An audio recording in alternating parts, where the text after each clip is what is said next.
I know anything about me, football season is my season. I feel like I got the victory every Sunday. I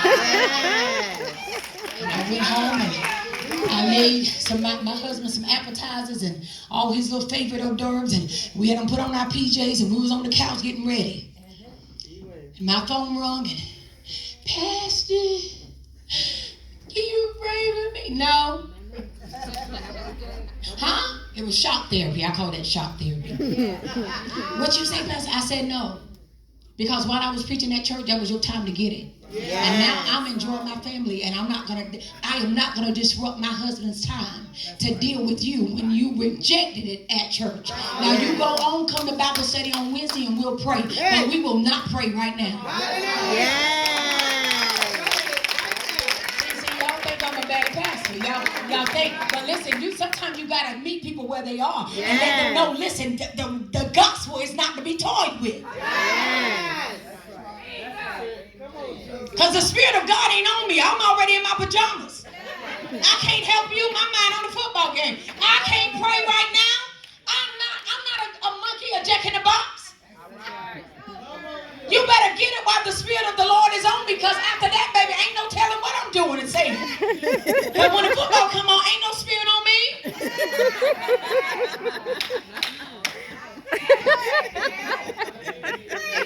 Listen, we got to get rid of the excuses. We got to excuse the excuse. Lord, I'm going to preach better another day. We got to get rid of the excuses. Are you a weight carrier? Are you carrying the weight? Come on. When I served my leader, when I was at armor bearer, I knew everything from her stocking size, what color she wore. Amen. And it wasn't that she told me she was a diabetic. I prayed enough and I watched her enough and I learned that she was a diabetic. And one day I saw her going into an episode, and I handed her some sugar-free candy. And she looked at me and she said, "How do you know that?" I said, "I know how to pray for you." Hello. Amen. Yeah. See, some of us try to get common, but you don't know how to see them in the spirit. We don't need no more Bible-toting people. We got two good arms. We don't need that. We need to know that you can pray. That lady would get up there and pray. I was about 19, 20 years old. She would get up there, one of the greatest evangelists, go to Germany or whatever, and 70-some years old. She's still pastoring to this day at 80-something. And would get up there and start laying hands all over the place. Got all them people up there. I'm learning the Lord. And I turn back and say, "Now you lay hands." "Oh, no, they got a demon. I'm not praying for them." You get up there and pray. And she would make me pray. Listen, she taught me how to pray. If I had to go away with her, she put that turban on her head, I know I'm going to be up all night long, travailing. She turned over speaking in tongues. Listen, I don't know if I had a tongue or not. I just said what she said at the time. Whatever she did, I did. If she laid hands on the left side, I was on the right side. Come on, somebody. But it brought me and it made me who I am. If she told me to shut up, I shut up. If she told me to get over there and sit down, I sat down. I didn't question her. Yes, ma'am. And I didn't leave her. That's it right there. Come on now. My God. I didn't uncover my leader. Come on. I was a young girl, and people didn't like her. So they thought because I was young, they could come whisper and find out personal information. I'll tell them, "Get out of my face. I'm sorry. I don't want to hear that." Amen. Come on. Baby, let me ask you something. Go ask her, please. That's it. You want to know? Yeah. You got to learn how to cover. Yeah. You got to learn how to keep your leader covered. And a lot of us uncover them because of our actions and the way we act in public. But you do know they don't just attack you. They say they go over there to apostles. Yes. They don't blame, when people mess up, when the church mess up, they don't blame the person that messed up in the church. They blame the whole body of Christ. But you got to excuse your excuses. You got to make up in your mind that I'm going to be better. Bishop Benjamin told us on Saturday, he said, "Listen, if your pastor don't preach anything that offends you or makes you aggravated or upset, that is not your leader." Listen, Bishop Christopher Brown preached a sermon so hard Saturday. Oh God, I wanted to throw up. I want to take all my shoes and just throw them up there. I wanted to run. I wanted to go up under the floor and hide. I wanted to cover my face. I wanted to scream. I wanted to cry. I couldn't do nothing. I know they were looking at me like, "Why is she looking like that?" I was scared that Jesus was going to come. because he stripped me naked. in front of a crowd. Come on. He didn't have to call my name. The word did it. We left out of there, my husband will tell you, we never made it back to the hotel room. He had to pull over because I was crying like somebody beat me up. I was repenting to everything. Listen, everything I could think of, I was exposing myself to him because I know I'm safe with him. Yes. I had to go back years ago, Apostle Spade, and dig up some stuff that came on occasion. Come on, somebody. Because there's some things, some seasonal things that come around every year and knock you off your feet. But you got to learn how to get rid of it. I excused my behavior because I thought because of what I went through as a child was enough reason for me to behave that way. But I realized yesterday that if I don't kill it in me, it'll grow in my children. The seed of my children will be destroyed. As my bishop said yesterday, that thing in me, I was able to survive it, but my children may not be able to. So you got to kill it in you. You got to kill the spirit of rebellion in you. You got to kill the spirit of lying in you. You got to get rid of it. So if you're going to be a ministry, you're going to be a help to the ministry. You got to be a wood carrier. You got to be a wood carrier. Come on, you got to be willing to follow. To follow your leader wherever they go. Come on, I'm tired of carrying this wood. That little boy said, I'm tired of this church. I'm tired of carrying this wood. We just feel like we're going up the mountain, down the mountain. Up the mountain, down the mountain. It doesn't matter how many times she go up the mountain, down the mountain, around the mountain. You just make sure you follow. You make sure that you follow. And that you do that which is required of you. You do what's required of you. Why are you asking another member if you should? They don't have the word for your life. They can't see what your leader sees. Why are you questioning? Why are you questioning what she said God is going to do for this house? Pastor, why would we go build another sanctuary? This one ain't even full. That ain't none of your business. Hello. If she say go get the brick, go get the brick. If your assignment is to go get the bucket of water, go get the bucket of water. There should never be a limit on what you do for your leaders. Never. I'm not ashamed. I told them this morning at Torch Ministry, there was a time where I was broke. I didn't have anything. The only thing I could get was food stamps. Guess what I did? Every time them little food stamps came in, I paid tithe off of it. I went to the grocery store and I bought that much grocery off that tip. I wouldn't buy my household nothing until I made sure that I had given it to my leaders. And one day I had to go back and get recertified.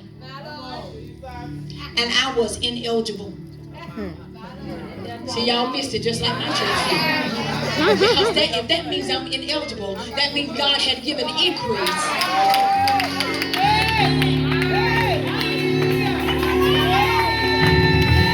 He had given increase.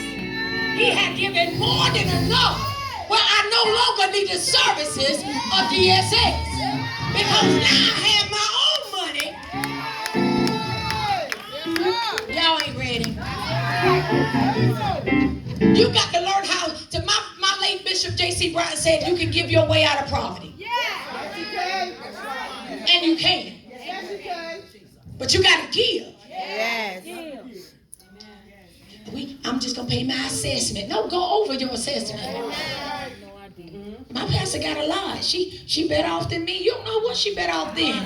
So the truth of the matter is, by the time we get from y'all, we having to give it back to somebody that's about to lose something. You talking right now.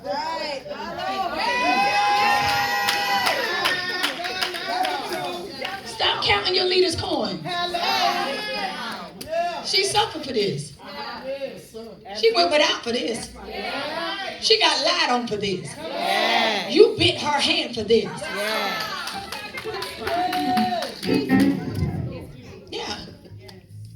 We disappointed our leaders for this. Oh, don't act like you just the best member in the world. Girl, boo. You know good and well you made her cry. Pay her her money. Yes. Give her what you owe her. Yes. All right now. Talk about that. The years that you've taken away from her and her family. And she didn't cry about it. She didn't say, no, she came anyway. Yeah. Do you think it's our job to come to the hospital? To do all this stuff for you? We don't supposed to do all that. Come on now. But the black church will rob you blind. Yeah. You think the white churches with the mega ministries is going to see y'all little babies get born at the hospital and say how cute they are? They are not. You think they going to your great niece baby shower and graduation? They are not. They don't even break a sweat. And if we don't tune up, y'all say we ain't have church today. Because we're religious. We got to tune up and the keyboard got to be going and blazing and you got to be saying, ah. So you feel like we preaching. But you need to go after that word that's going to make you live right and going to get you out of the condition that you in. Tell somebody, get rid of your excuses. Get rid of your excuses. You got to excuse your excuses or they will always forever keep you in bondage. Some of us are living beneath our privileges. We're talking about this morning about those two things in our members. One to do good and one to do bad. And whatever you feed the most is going to win. That's right. Come on, if you don't be in that word, the enemy will overtake you. I don't care how long you think you've been saved. Maybe it ain't what you've been doing for 10 years. Whatever you're doing when Jesus returned, he said, keep on doing it.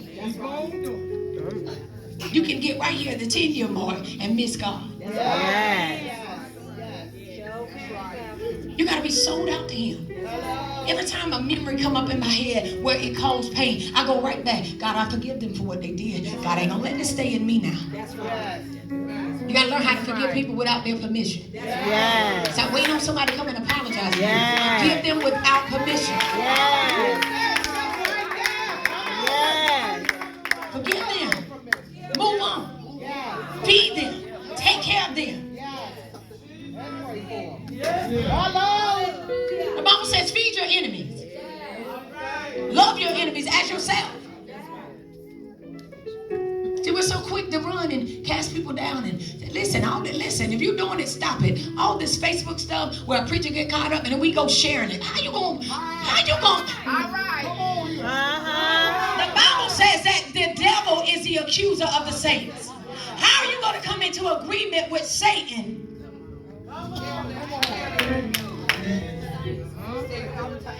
How are you coming into an agreement? How are you coming into covenant with Satan to destroy the body that you're a part of? Yes. That's right. What are you doing? We got to learn how to keep our mouth shut. The only difference between you and the preacher is he got recorded and you didn't. Yes. You want to cast somebody down because they got exposed. But the Lord shield you because he know you would have had a nervous breakdown. I thank God that he didn't reveal all my mess. Yes.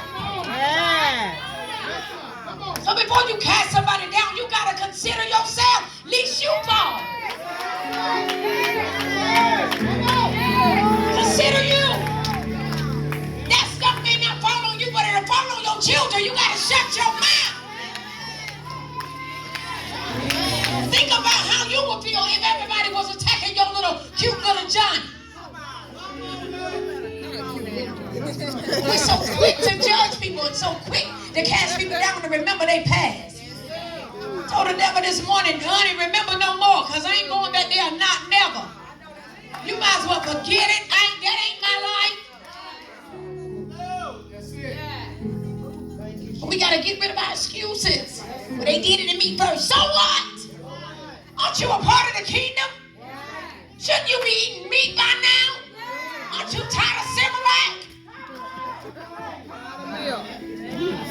Every time you open up your mouth, powder come out. Look like powder. It's just powder coming out. Just a baby. A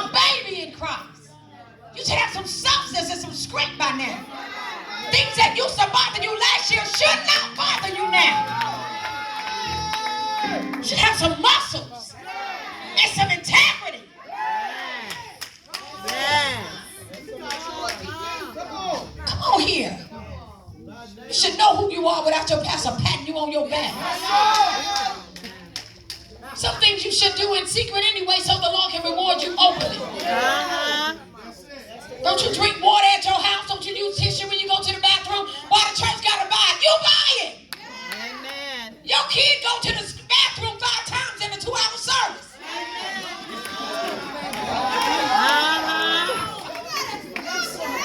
Why you can't buy tissue? Is your bathroom clean? Why you can't buy cleaning supplies? Why the church got to have a budget to clean the church when we got 100 people that got 2 hands that can clean? Yes. Yes. What we doing? This is your church. It's not the deacon church or the janitor church. You're going to walk over the paper because it's somebody else's job? The devil? Clean it up.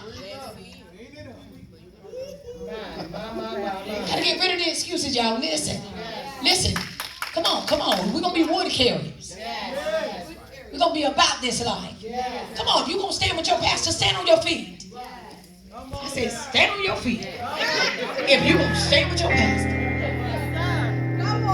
You got to learn how to carry. Listen. Is the man of God, is that chair loose? Is that chair right there attached in front of you? Is that chair? Can you pick it up? You mind? Okay. Can you start walking this way? Who's going to help carry the chair? Hallelujah. See, that's what we do. Stop right there. That's exactly what we do. We see one person in a whole ministry doing something, and none of us ever run to assist. And I just said, who's going to help carry the chair? Walk, brother. Walk. You got to be in a hurry. You got to be in a hurry. And when he gets tired, somebody else should be willing to carry the chair. And when that person gets tired, somebody else got to be willing to take the chair. And when he stumbles, somebody got to hold him up. But that chair got to be lifted.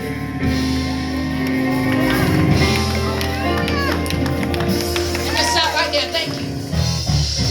The problem is, the reason why we don't see the manifestation of God, go take that chair. I want her to pick it up, but go take the chair to the pastor, please. Let me tell you why we're not seeing the manifestation in the house of God as we should.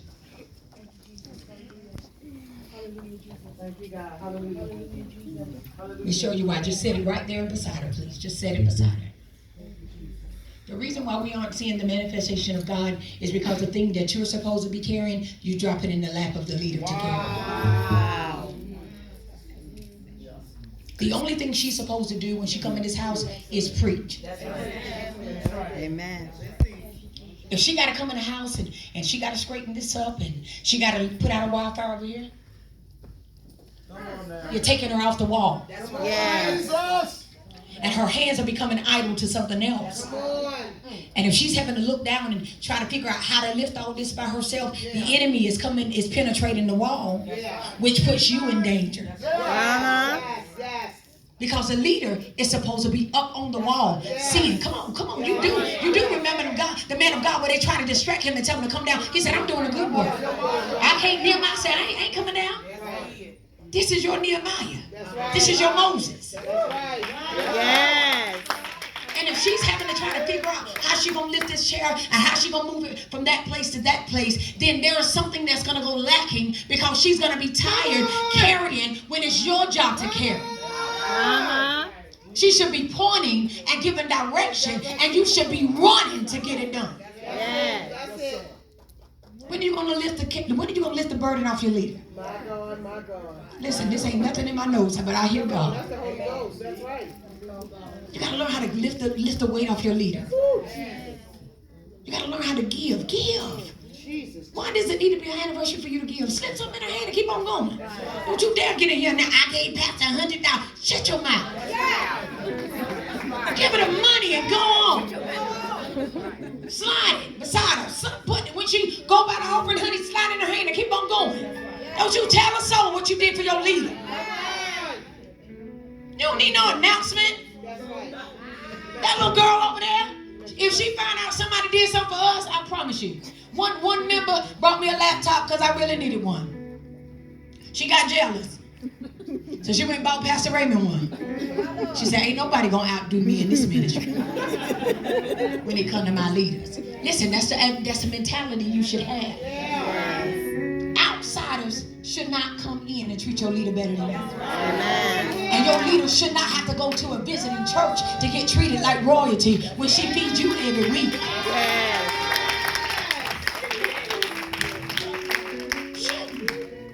There is nothing too small or too big that I wouldn't give to Bishop Christopher Brown. Nothing. There is nothing. I'll go lacking before I see him lacking.